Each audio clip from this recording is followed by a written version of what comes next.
Boker Tov Givrin will give your tea. Oh, Mashlom Kem. Now, do you know why I said Mashlom Kem with second masculine plural and only that? Because that's the generic that you use when addressing a group and using a pronoun. You use the second masculine plural. Even if you had half women here and half men, you would use second masculine plural. If there were all women except for 2 or 3 men, you'd still use the masculine plural because that's the one used generically to refer to everyone. But Gevirti is the word for lady or for a Mrs. or for a miss. It's just a general term, a generic term that is a polite term to use when you're addressing a woman, Gevirti. And so you'd say, Mashlomek Gevirti. That's how are you? And so I used Boker Tov, Givrin, gentleman, Wa Gevirti, and lady. Okay? Little bit of knowledge helps, right? Okay. Now let's talk about the final exam review and take a look at a few more things here. And then we're going to come back and take a look at your exercise that you're to turn in today, exercise number 19, and go through it together with you. First of all, on the old material, make certain that you review the gutturals. Can you name all 5 letters of the Hebrew alphabet that are gutturals always or sometimes? Remember, there's one that is sometimes behaving as a guttural. Which letter is that? Rash. Rash is sometimes a guttural. One or two of you found out that you don't put a pathak furtive under a final rash. That's one of the areas in which it does not behave as a guttural. And so make certain you know the gutturals. Make certain you know the personal pronouns. Get those pronouns memorized. Remember that who is he is she, and me is who. Some of you still haven't got that one. And I was grading a paper in 3rd semester Hebrew, and a student was saying, now how can this be a question? And I said, it's very easy. It has the word me in it, the Hebrew word me. That is an interrogative pronoun. That makes it a question. Who, with a question mark. So remember those and make certain you've gone over it. Don't forget the other generic interrogative pronoun, ma, and how it is formed. The new materials that we've had here recently, the prefix.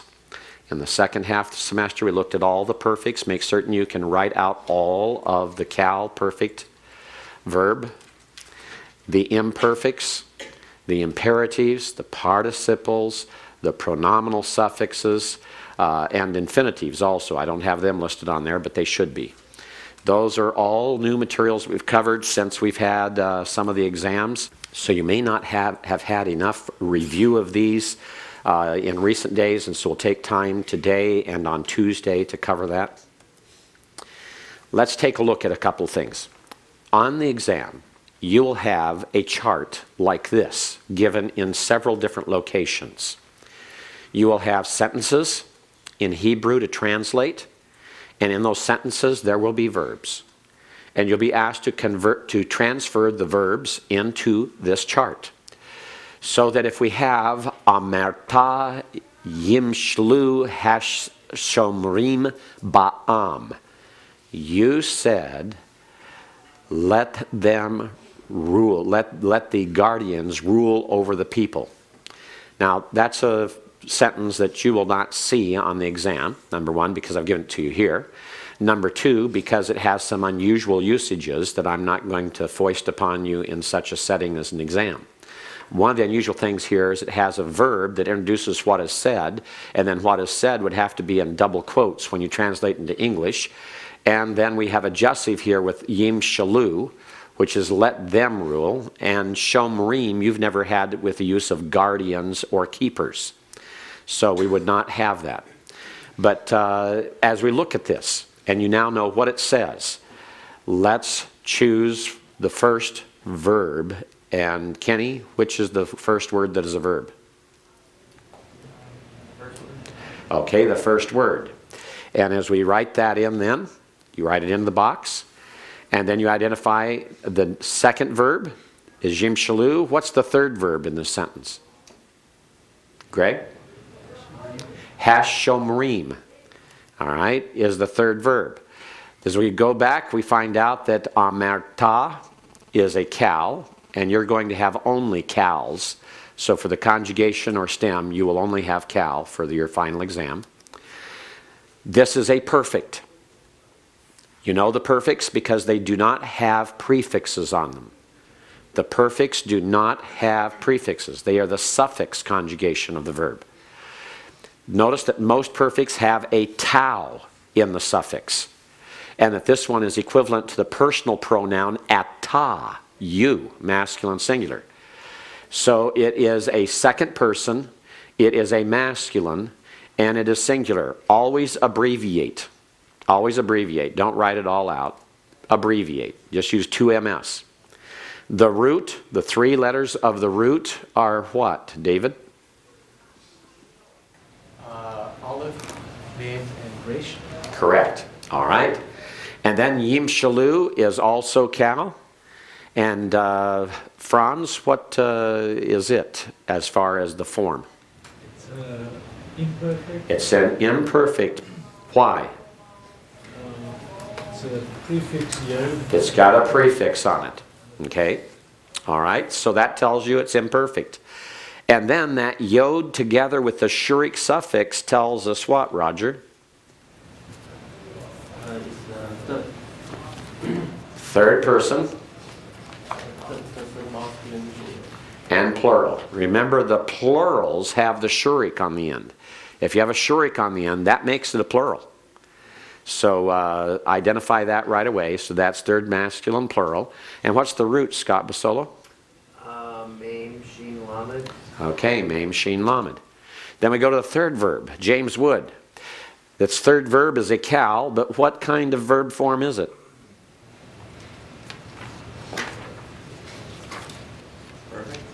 No. Notice it has a noun ending, im, and it has an article on it. What form of the verb is used as a noun? Kyle? A participle. A participle, correct. This is a participle. In fact, it should be written in here, it should be an active participle. It is a cal active participle. It has no person, so you'll not put anything in there. It is masculine and it is plural. That holum, shol, tells you that it's a cal active participle. Shomer in the singular, shomrim in the masculine plural. All right? And the root is sheen, mame, resh. As I said, you would have to write in there active participle, not just participle, because the cal is the one verb form that has both active and passive. The other 6, the stems themselves are either active or passive, so you don't have to identify anything other than participle. But for the cal, remember we have an active participle that has the form cotail, and we have a passive participle that has the form katul. Katul. Okay, any questions on this? There will be, I think, 3 separate sets of these charts for you to fill in on the exam. So be prepared to do it. You copy the verb form across and then parse that verb across the line there.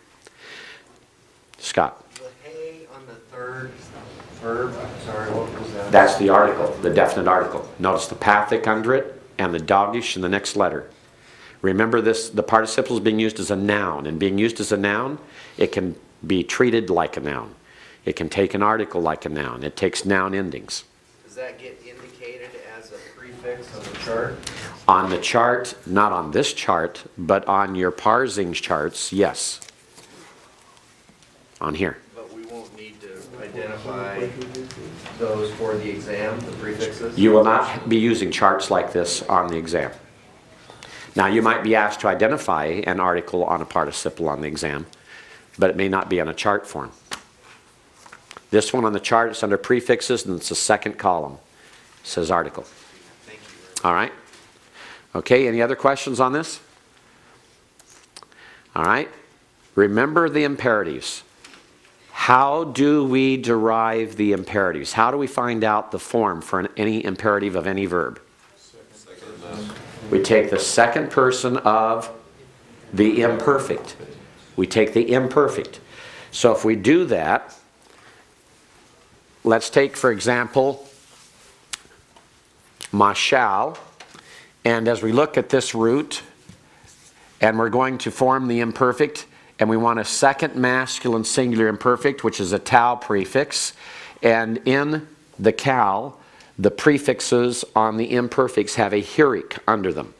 An easy way to remember that is because it is the simple stem. The cal is the simple stem of the Hebrew verbs, as opposed to the hifil and hafal being causative. And the causatives will have the A class prefix. All right? So we'll be going through those. The simple stems have an I class vowel in the prefix. We'll find that later with the nifal, but it's also true of the cal. And so every one of those, yiktol, tiktol, tiktol, tiktali, ektol, the ektol is the only one where it's not a heric because you have an aleph there, and so it's switched to a sigol, which is still in the same general category of I and E class vowels. And then we went on and we had from there yiktolu, tiktolna, tiktolu, tiktolna, niktol. So ektol is the only one that doesn't have a heric under it. So when you see that heric under the prefix of an imperfect, and your prefixes on the imperfect are yods, taus, alephs, and noon. This one is always first common singular. This one is always first common plural. And these are divided up between the third and the second persons. Okay? The yod prefix is always third. So we can just say that the only one that's third and second is the tau. This has third and second person. All right? So we have the second masculine singular. We take the second masculine singular of the imperfect, and we take it, we put the consonants in here, and it's tim, shol. In order to form the imperative, all we do is erase the prefix, and that gives us the imperative. We don't need to use the to on it, so we just indicate it as masculine singular. All right? So you take like a form tiktol, you strike off the prefix, and it becomes ketol. And with feminine singular, we do the same thing. The second feminine singular is tiktali. We strike off the prefix. It leaves us with a form that has two schwas together at the beginning. So what must we do? We have to change it. We have to change the first one to a heric. So it becomes kitali. And the masculine plural is tiktalu. We take off the prefix. The same problem with the double schwa at the beginning. And so it becomes kitalu. And for the feminine plural, tiktolna, we take off the prefix and it becomes ketolna. Now for forming the imperatives, remember, you derive them from the imperfect. The same thing happens with the infinitive construct. The infinitive construct is identical in form to the imperative masculine singular. This form right here is not only the imperative, a cal imperative masculine singular, it is also a cal infinitive construct from the same root. It's formed the same way. Okay? So please keep that in mind. It's very important to recognize that. There, later, when we get along further in Hebrew and we're looking at the other conjugations, we'll find a place where there's going to be an exception to this equation down here. There is one exception to the equation, but this is the general equation, and you need to get used to it and watch for it. Okay? Question on that? Yes, question. Is there always a Lawmen prefix with the infinitive construct? No. It will occur many, many, many, many times, but it does not have to be there.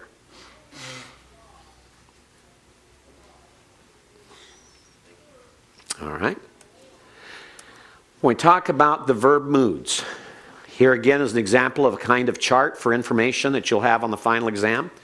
I won't guarantee that this exact chart will show up. It may show up, the information may show up in different ways, but I'll give you a chart that'll have you filling out what I don't give you. I'll give you an example or two to get you started and show you what. And as we're looking at a form like this, Dennis, fill in one of the boxes that isn't filled in for us.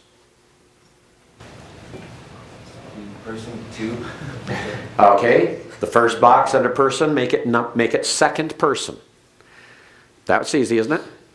Second person is command. Okay, what is the special verb form called for the second person that is a command? Anyone? Tom got it back there. Imperative. Imperative. So that's an imperative. First person is cohortative. What's left? Third person, right? Jussive. So this is second person, this is third person. And what is the meaning of the cohortative? What's the meaning conveyed by the cohortative?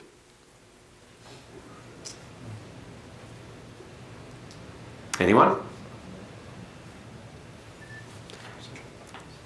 Determination, desire, and permission. Determination, desire, and permission. The jussive is dealing with a mild command or a request. Sometimes it can be a permission as well. Let me do something, or let him do something, or don't allow them to do something. That's third person. First person, let me, is actually the cohortative.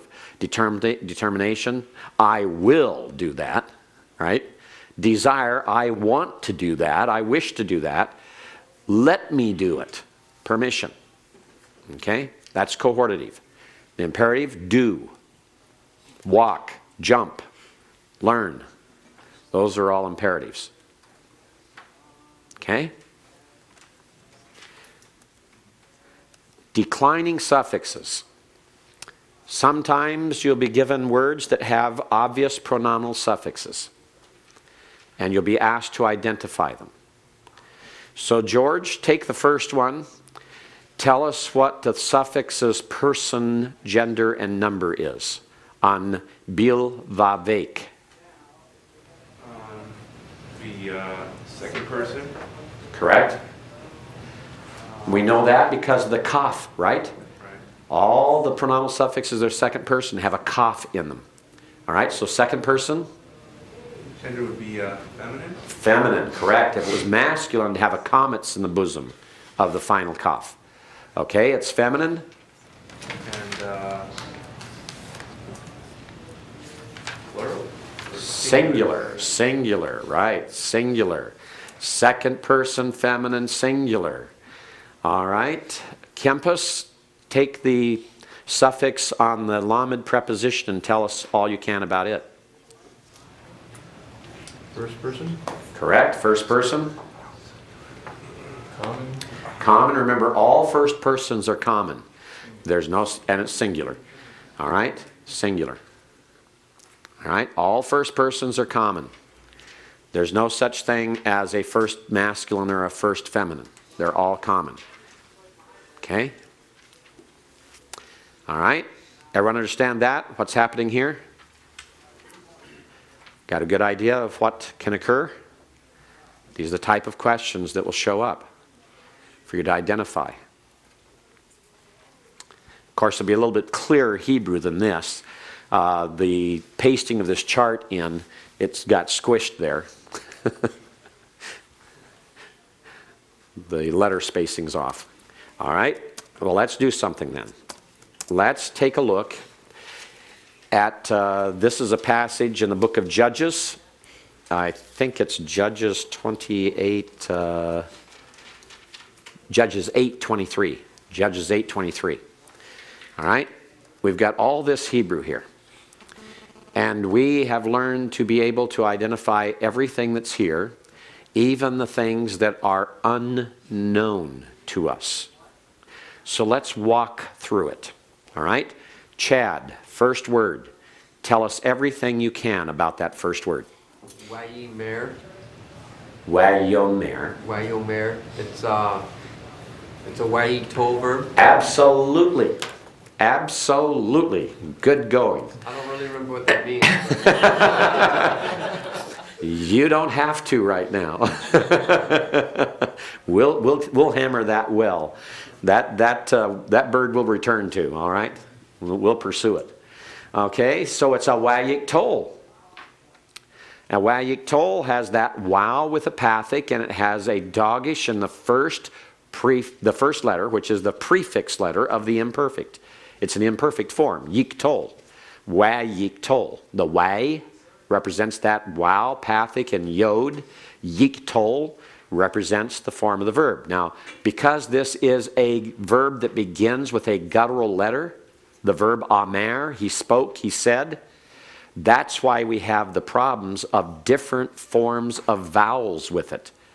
But this is a cal, and it's an imperfect third masculine singular.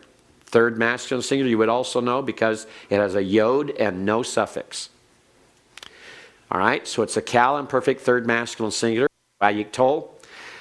Word number 2, James Lee. Tell us everything you can about it. It's second person. It's third plural. Third, what gender? Masculine. Masculine plural, and what are you talking about? It's What part of this word are you looking at that gives you that? the suffix. Okay, the suffix. It's a pronominal suffix. Third masculine plural pronominal suffix. So what is it attached to? Mike? The adjective following. No. It's attached to the word it's on. It's a suffix. What is the word it's attached to? The hey. I'm sorry. We're looking at the second word. We're talking about the him suffix, which is a third masculine plural pronominal suffix. It has 2 other letters on that word to which it is attached. What is the word to which it is attached? El, God. El, not God. That's El is God. El is unto. Unto. The preposition unto. Okay?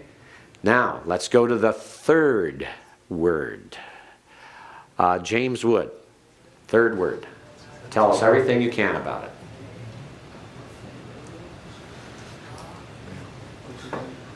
That's good. Notice what he's doing? Always, when you face a word and you don't immediately recognize it, sound it out. Pronounce it. Go ahead with it, James. Read it for us. Gideon. And does that give you any clues?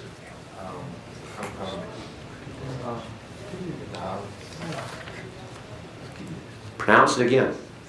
Gideon. Gideon, correct. It's just a proper name.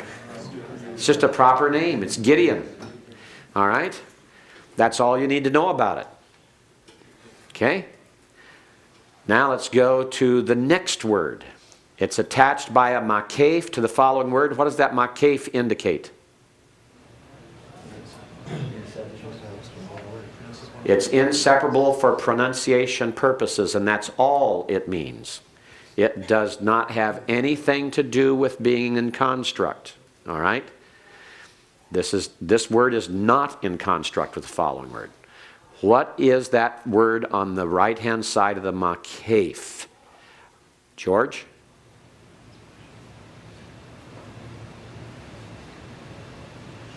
the right-hand side of the page, it's not Right, it's the negative. negative. It's the negative. No or not. All right, on the left-hand side of the makef, what do we have here, Gus?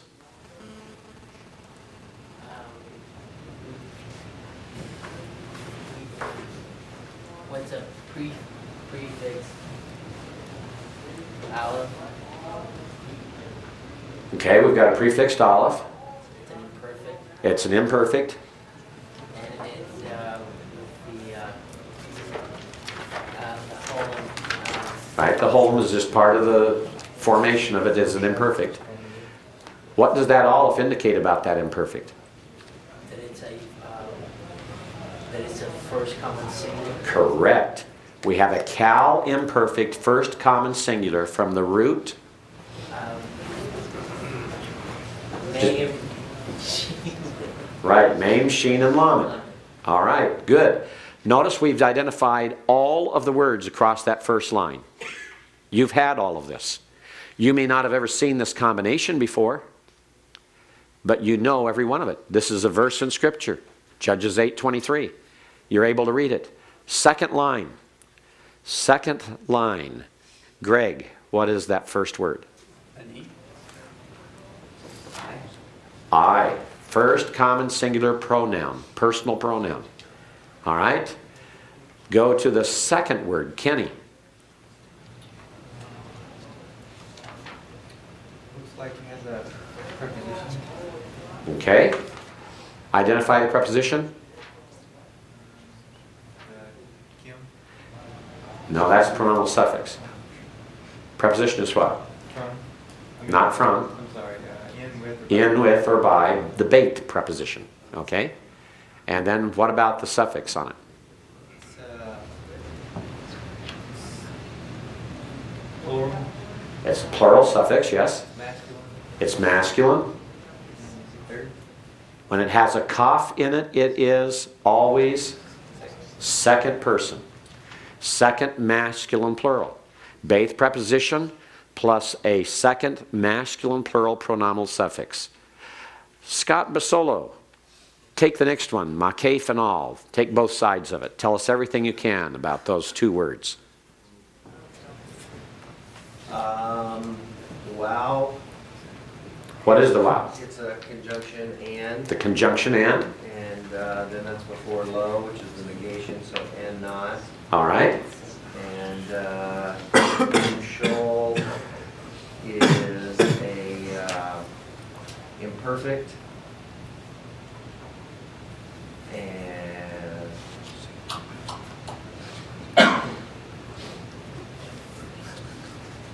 The yod prefix indicates what person? third, All right. Gender,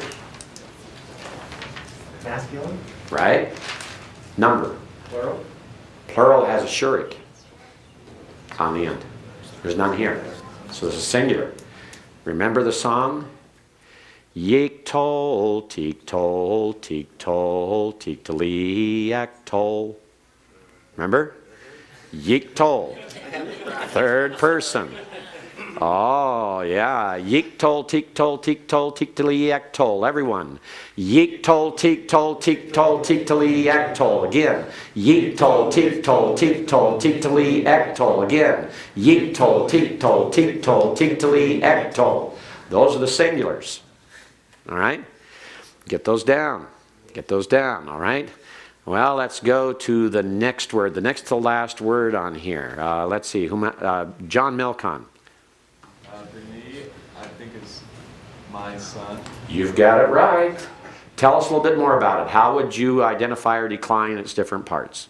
Well, there's first person pronominal suffix. Okay, first common singular pronominal suffix, the hirik yod. The hirik yod, remember? The E on the end. All right? And ben is what gender of noun? Okay, and what number? Singular. If it were a plural, my sons, what would be the vowel under the noon instead of a hirik? Not a tseri. If it's a tseri, then you're just looking at b'nai, which is the masculine plural construct. sons of. So if you're going to say my sons, sons of me, what does the vowel become? Pathak. Pathak. It becomes benai. Benai. My sons. Okay? All right. Good job.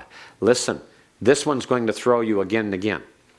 Third semester Hebrew, grading papers last night and this morning, grading translations over and over again. Students were missing the hirik yod suffix on words and the pathak yod suffix on words. They were not getting it. You've got to learn this. You've got to know it. It's very important. Bani, my son. All right? Kelly, take that last word in that line. Vaca, it has the base preposition, and it's attached to the suffix, pronominal suffix, which is a second masculine plural. Correct. All right? He was listening to the second word in the line, you see. All right? John Strickland, first word of the third line. Yahweh, the proper name of God. All right, Yahweh. And the second word in that line, Eric? Nimshol, it is prefix, third person, masculine, singular. Okay, so it's the imperfect, isn't it? Yes, imperfect. Cal imperfect. We just had that in the middle of the second line, didn't we? And this is the way it is in Hebrew, fellows. You'll have repetitions. You'll identify one word and it'll occur later in the same context, oftentimes in the same verse. And the thing you want to do is make certain that you don't give two different answers. All right? Always give the same answer. All right? And Bakim. Here's the third time we've had Bakim. All right? So here we have a Wa'iktol. Here we have, what do we call the accent above Gideon? Someone started it. Zakef Katon. Zakef Katon. Where does the Zakef Katon occur in regard to a verse? It's a quarter marker. It's a quarter marker. So that means that this Zakef Katon is going to probably occur ahead of what is the half point? Athnek. All right? So let's keep that in mind. And so whenever you see these disjunctive accents, you stop there and translate those words before you go further. All right? If you keep going and then try to translate, you're going to mix the words up into places they should not be. So always make certain you stop with the disjunctive accent and make certain you've translated everything up to that disjunctive accent correctly before you move on. Okay? So, how do we translate these first three words? David Lee.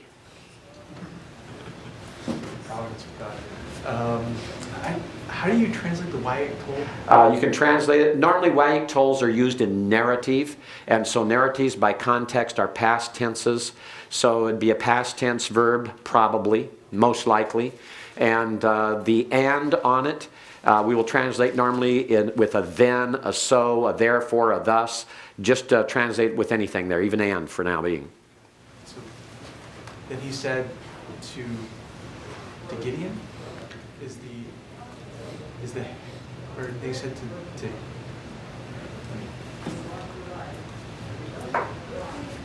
then he said to them, Gideon, break it. So Gideon is the subject. Then Gideon said to them. Why is Elohim between the verb and the subject? Anyone? Word order. Where do modifiers go? They normally go after what they modify. Elohim is an adverbial phrase. Most prepositional phrases are adverbial in nature. They modify the verb. It comes immediately after the verb it modifies. So then Gideon said to them. All right? Notice we have another Zakef Katon, because even though it's normally a quarter marker, sometimes you can have more than one Zakef Katon in a half of a sentence. And we have a second one here before we get to the Athnak that is way down here to mark the logical midpoint of the verse. All right, so we had the Elohim, and Gideon is the subject of Wayomer. Always look for the subject that agrees. Gideon is masculine and singular. The verb is masculine singular, so try it out. It'll fit well. Okay, what did Gideon say? Take the next two words and translate them, Kenny.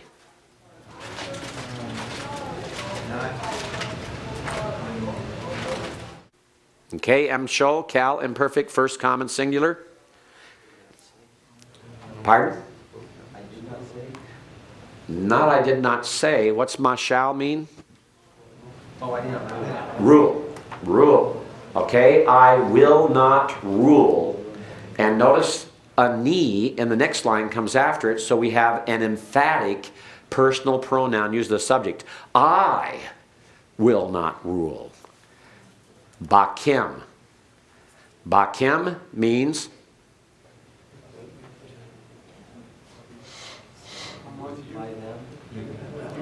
you. I will not rule you. I will not rule over you. The Baith can also have the idea of over. Baith preposition marks the direct object of the mashal verb in almost all of its occurrences. All right? Don't translate as in. It's not I will not rule in you. It's I will not rule you. I will not govern you. I will not rule over you is the bakim. Okay? I will not rule I, myself. I, emphatic, will not rule over you. Okay, and then we stop because we had a zakef katon. We get that all together there. All right? And then we go after that to the next line with Welo Yimshol Bani Bakem. We already know what to expect of Bakem and how it relates to a form of mashal. So then how will we translate this one, Kempis? These last four words here in that second line. And not. He will not rule. Okay, and who's the he? The son. My son. Okay, then give us a smooth translation of those four words. He will not rule my son. No, and my son will not rule. Bakem. Bakem, the last word? Over you. Over you. Okay, so what has he said so far? We have here, then Gideon said to them, I will not rule over you, and my son will not rule over you. Okay? And then we get the last line, the last three words. How will we translate this, Jeff? Yahweh will rule over you. Yahweh will rule over you. Okay? Now, see, all of this vocabulary you've had except Gideon. And Gideon can be identified if you just pronounce it and listen to it. All right? You know everything. There's not one piece of grammar here you're not familiar with. There's not one vocabulary word you have not had. There's not one pronominal suffix you have not previously identified more than once in exercises. This is the type of sentence you'll be given to translate on your final exam. Something that has vocabulary that is repetitious, something that has vocabulary that you've seen over and over again, something that contains all the grammar you've learned thus far. Now, would I expect you to translate the Wayomer as then? No, not necessarily. I would just expect you to translate it as and. Would I expect you to be able to identify and parse Wayomer? No. In that case, I would have provided it for you because it is a weak form of a verb. It has an aleph in the first slot that because the guttural causes changes in the vowel patterns. You should learn to expect that. You should at least be able to answer the question, why does this have such a different pattern of vowels? It's got to have something to do with the guttural. All right? We've talked about that. What are the three rules of the gutturals again? The guttural what? Refuses doubling. What else? Prefers A-class vowels and prefers compound schwas. All right? And here you look at it and you say, yeah, good deal. I don't see any rejection of doubling, number one. I don't see any A-class vowels around it, number two. And I don't see any compound schwas around it. So how did the rules help me here? It only helped you by identifying the guttural as a trouble spot. All right? Later we'll talk about what are called the pay aleph, or the first aleph verbs. Those verbs that begin with an aleph and how they're specially handled, and they have the special form. And they take this omer type of form in the imperfect. And we'll just have to learn that. That's one of those things to learn. Okay, one more comment needs to be made on this review text here from Judges 8:23. Notice the third and final line. The third and final line is only 3 words. These 3 words are after the athnak. The athnak marks the logical middle, not the quantitative middle of the verse. Notice that before the athnak, you have 1, 2, 3, 4, 5, 6, 7, 8, 9, 10, 11 words. But notice how the athnak is the logical middle. Then Gideon said to them, I will not rule over you, and my son will not rule over you. That's the disqualifications, you see. These are things that will not occur. But on the contrary, the final and the more focal point of this verse, the real point of this verse, are those last 3 words. And it's shown by being placed after the athnak. These 3 words are equal in weight logically to all of the preceding. And these last 3 words are not in the normal Hebrew word order. The word order normally is verb, subject, object. Here, it is subject first. So it's emphatic. Yahweh. You see? Yahweh himself. It is Yahweh as opposed to anyone else. Yahweh will rule over you. That's the point of this verse. So when you're looking at this verse exegetically, all of these things come into play. You look at them, you watch word order, you watch the statements, you watch the repetitions, you watch the placement of the major accents, and it all works together as a harmonious whole to give us this concept that the point that Gideon is making is it's not man that will be ruling over you, it's Yahweh. He's the one. And he uses the covenant-keeping name of God, that name of God by which he declares his relationship by covenant to his people. This is a God who has a relationship to his people. This is not a foreign God ruling over them. This is not an unknown God ruling them. This is a God who has a covenant relationship with them, who knows them, who is as a father to them, who has led them out of Egypt, who has performed miracles before them. All these things, they have a history, they have a relationship. It is that God, Yahweh, who's the one who will rule over them. And it becomes a very beautiful statement, a poignant statement, an emphatic statement, and a statement that has a lot of truth in it. And then to watch then how the people react to Gideon in that situation, that setting, that narrative, then helps carry that story further. And understand why Gideon said that and how he was brought to this point is another beautiful part of this entire narrative. Because this is just one verse in an entire narrative that narrates a particular event or set of events in the time of the judgeship of Gideon. And yet it is one of the key verses in that whole thing. Because this is what all the book of Judges is about. This ties the theme. That they did not want a king over them. Every man wanted to do that which is right in their own eyes. They wanted to be self-ruled. Remember that? Remember how they had that constant cycle of rebellion in the book of Judges? And how they would rebel, God would chastise them, they would begin to come back to him and pray and repent, and he would forgive them and again bless them, and then they would rebel again. And this sets the stage then for what? It sets the stage for 1 Samuel. And when 1 Samuel comes along, one of the first issues dealt with in 1 Samuel is the people begin to desire a king over them, because it had already happened here in Judges with regard to Gideon. They wanted Gideon and his sons to be kings over them. And Gideon knew that that should not be. Gideon knew it was not right. It was not, they were not ready for it, and that it was something that should not be. And they're going to prove that through the entire history, the cycle of the judges. And now in 1 Samuel, they finally come in chapter 8 of 1 Samuel. They come back and want a king. And remember the type of king they received, first of all, Saul, a king that turned out not to be so great.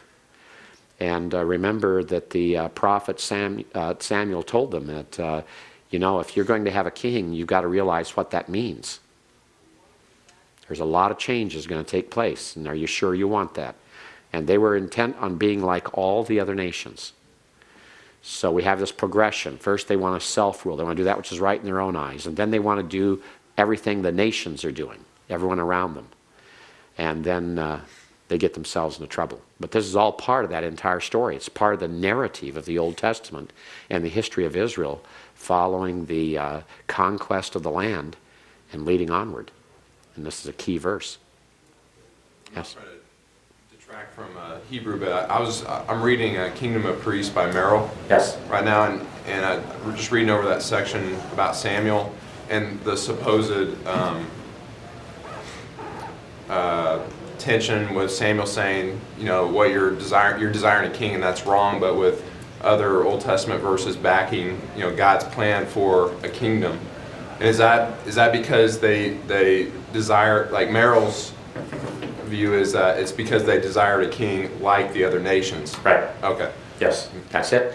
Because remember, way back in Deuteronomy chapter 17, the law had already made provision for kings. And it was God's design that there would be kings in a dynasty that would lead to the Messiah. But ultimately, it was the Messiah that all this is being prepared for. Yes, it's quite a story. And gentlemen, just think about it now. Just think about the excitement that you ought to feel in being able to look at Judges 8:23, a key text central to Judges and Samuel, and you know every word in it. All right? And that is in about 13 weeks, because I was gone for part of that time. 13 weeks of study, you've come to that point, you're able to read a key text in the historical narratives of Judges and Samuel. You know the Hebrew. You know enough to exegete this verse. You know enough to say what are some of the focal points of this verse and what's involved in it, where the emphasis is. And then all you have to do is join that together with the overall context, and you've got a powerful entry here into a window on Old Testament scripture.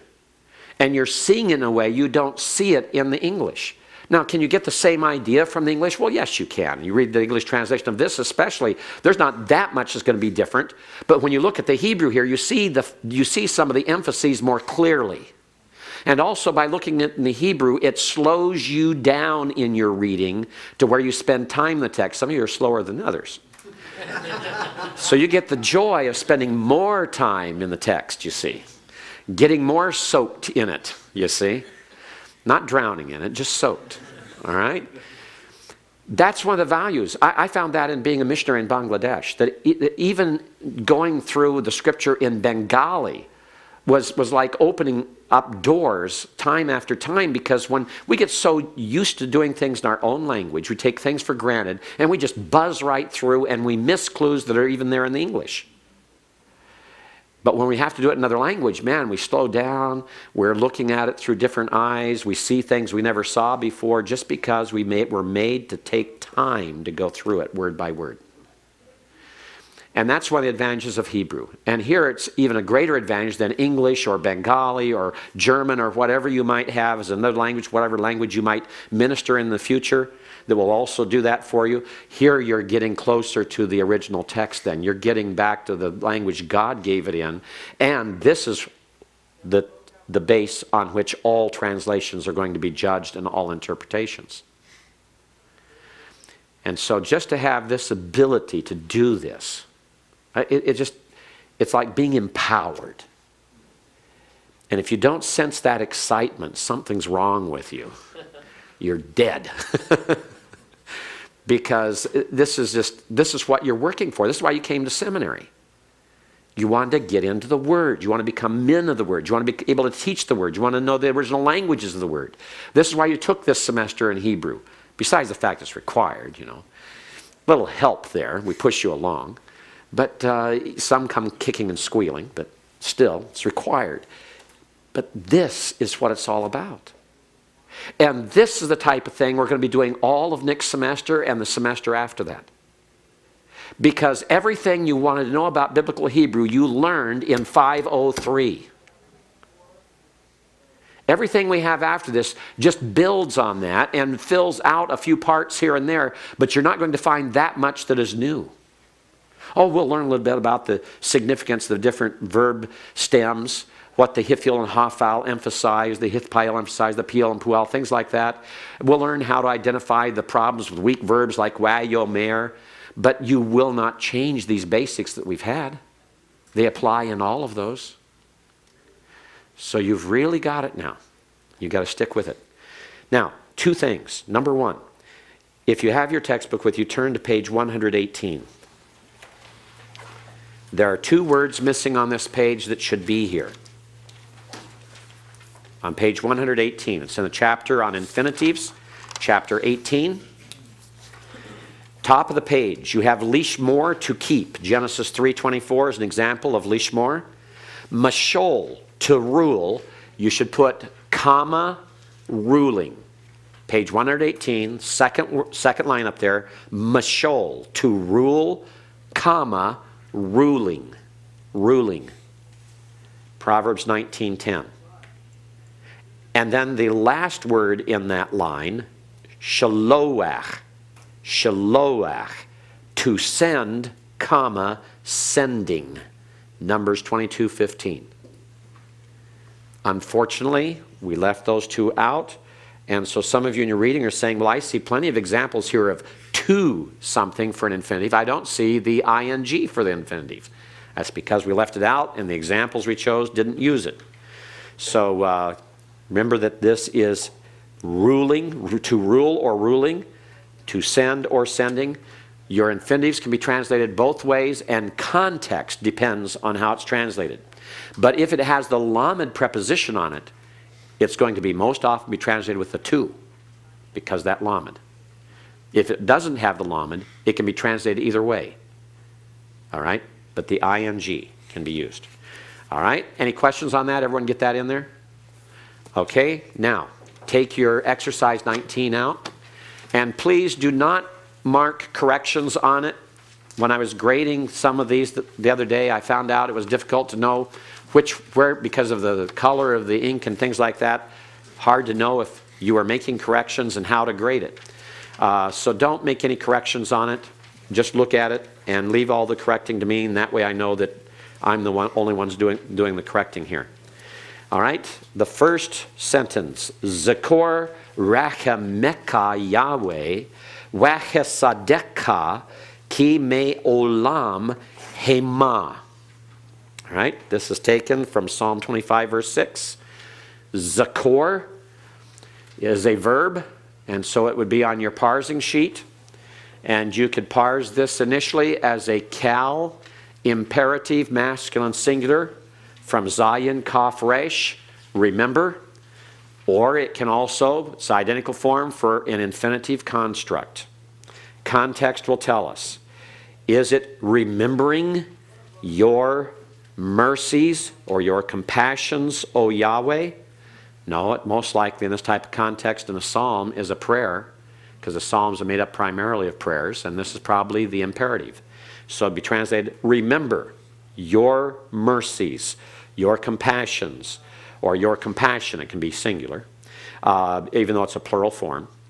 O Yahweh, that's the vocative of address. That's who the prayer is addressed to. That's who the command is being given to with a mild voice. The command, the imperative being used in order to stress the urgency of it, not the superiority of the speaker over the one spoken to. Jeff? Where's the O come from? That's what we use in English sometimes to indicate the address. If you don't have it there, that's not a problem. If you just have Yahweh, comma, remember your compassion, or remember your compassion, comma, Yahweh, that's fine. Okay? Remember, if you use Lord, all capital letters. Don't use capital L, lowercase O-R-D. If you use this, it's going to be wrong because that translates Adonai. All right? Yahweh, if you're going to use Lord for it, use all capital letters. Capital L, capital O, capital R, capital D to indicate that it is that divine name. Don't confuse, abuse, neglect, or confuse the titles of deity. Show respect. Okay? Use them correctly, translate them correctly. Remember your compassion or your compassions or your mercies, Yahweh or O Yahweh, and your steadfast love. Okay? Some of you may have translated loving kindnesses. I hope you get out of that habit. That is a very weak translation of the meaning of that word. Because they are from eternity, literally. They are eternal, you could translate. Okay? The they, hema, refers back to the compassions and steadfast love or loyal love. Questions on number 1? Okay, number 2. Number 2 is taken from Genesis 27:6. Rivka. What's that? Rebecca. And Rebecca, Marah, Cal perfect, third feminine singular from Aleph, Mame, Rash, say. And Rebecca said, El Yaakov, unto Jacob, Benach. Notice the mapik and the hey. That's a clue. This is a third feminine singular pronominal suffix. Her son. Her son. And Rebekah said unto Jacob, her son, and then we have Lamor. Lamor is the Cal infinitive construct with the Lawmen prefix from Aleph, Mame, Rash, say. You can either translate this as saying. If you translate as saying, then you're going to have to translate Amrah as spoke. And Rebekah spoke unto Jacob her son, saying. Or you just put a colon or a comma after her son, because that's all Lamor is doing. It's just indicating now is going to be after it the beginning of what she said. And what she said you put in double quote marks. Double quote. Hine shamati. Behold, I listened, I heard. Eth avika. I heard your father. Notice the zakef katon over avika. So make certain you stop there and make certain you translated shamati eth avika correctly. I heard your father, or I listened to your father. Middaber, speaking. El Esau, unto Esau, Oheka, your brother, Lamor, saying. And here, all you do is put a comma or a colon or put saying and a comma and put ... and end your double quotes for what is said, because that's all you have to translate. I didn't give you the rest. Didn't give you here what Jacob said to Esau. Questions on number 2? Just the double quotes. Double quotes always go around anything that is said. So if someone says something, put what they said in double quotes. Okay? Put what they said in double quotes. Eric. The first line, last word, avika. Yes. Is that a special form for the pronominal suffix? Because with a yod infix, I thought that indicates plural. Right. It is a special. And it happens only with those nouns that are considered ancient nouns. There's another term for them. Not primordial. No, I can't think of them. Anyway, it happens with nouns of relationship. Father, mother, brother, things like this. That is the old genitive form of the Semitic languages. If you go back to the introduction in your textbook, talked about how that in the Semitic languages, the nominative ending was a U class. Now, it had a U class vowel in it. It would end in like a shoric. And we talked there about how the accusatives ended in an A class vowel, like a comet's hay. And how the genitive originally ended with an I class vowel, like the Hirik Yod. In other words, the singular nouns had a construct form in some of these ancient nouns that is a Hirik Yod. So Avi is either my father or father of. And here Vika is your father. It's not a plural fathers. It is a singular father. And that Hirik Yod is used in there. We see the same thing in Abimelech, the name of a man. Abimelech. Abimelech, we're used to saying. Abimelech is my father is king. Or it's father of the king. All right? Yes, Scott? Second, actually the first verb, amro, you parse that as... Amra. Amra, excuse me. As third... Feminine, singular. Okay. Because Rivka is the subject. Yeah, I thought you mentioned masculine. No, it should be feminine. Yeah, Cal, perfect, third, feminine, singular. All right, any other questions on number 2?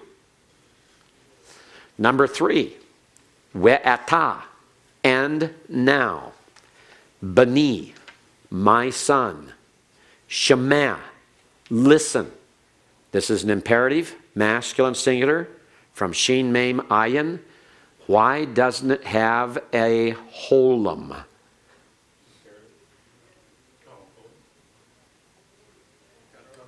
Guttural. The guttural prefers A-class vowels around it. So it's Shema instead of Shemo. Okay? Or Shemoah. It is Shema because of the guttural. It's a cal imperative, masculine, singular from Shin, Mame, Ayin. Listen to my voice. Hear my voice. Obey my voice. The bait preposition on kol is the direct object marker for shama. Don't translate as in. Listen to my voice. Hear my voice. Obey my voice. Koli, Hirik Yod, first common singular pronominal suffix, my voice. La esher ani mitzvah otak. All right? La asher, to which, Lawmen, to, asher, which, some of you may have translated this as for which, I am commanding you. To which I am commanding you. Tzawa, here is an unusual form. I was talking, I think, with Jeff before class about this. We gave you the parsing in number 5, translated as a participle commanding.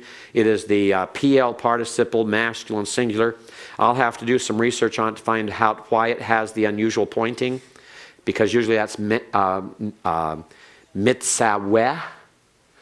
And to have a comets in it would normally be something in pause, but it has a conjunctive accent, so I have to check on that and see. But just if you translate this commanding as instructed in 5, and it's a PL participle masculine singular, you're not going to be graded on that. In fact, I think I gave that to you ahead of time. Anyway. Otak is, remember, 8th, direct object marker, used as the object marker. That's why you have the holum on it. O for object, the O in object. Second masculine singular pronominal suffix. Questions on number 3? Jeff. Could you explain the debate on voice on kol? The baith is always used after shama to indicate the direct object of shama. After shama, it's always a direct object. Correct. Okay. Listen to, hear, obey my voice. Okay, anyone else? Yes, Eric. The direct object, the last word? Yes. Is that a feminine? No, it's a masculine. And that's because it's in pause. It's in the major pause of the sentence. And therefore, instead of being otaka, it's otak. Otak. It's in pause.